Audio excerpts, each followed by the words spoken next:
we're the first generation. We know both the analog and digital side of life.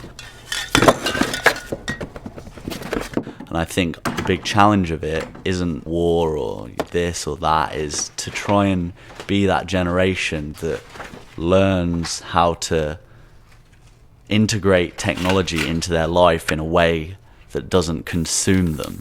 So I think we are at the forefront of trying to set rules and standards of like how to be human almost.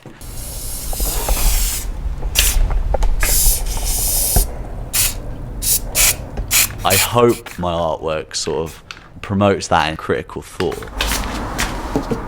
If you're on Facebook, just try and there's some great stuff on there, I'm not saying it's bad, but try and take a minute to analyze it and actually look at the stuff, rather than just flick through as a point of ritual or habit. But I think that does derive why people aren't very good at critical thought.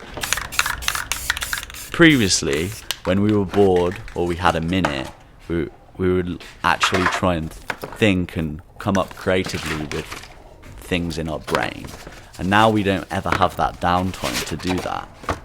So we never arrive at these conclusions. And I think that's worrying as a society as a whole. If we look at inventions or companies, they may never arise because people are stupefied by this technology. There's a lot of these sort of socially aware artists out there, and I was thinking, how am I different to those? And I like to think my unique point is that I cover a lot of different subject matters. So I don't say, right, I'm going to focus on social media and technology, or I don't want to focus just on health and medicine, or I don't want to just focus on politics and corruption. And really the undercurrent of all of my work is trying to promote critical thought, because you can teach people what to think about a specific issue, but to me it's easier and probably will yield greater rewards within society if you teach people how to think.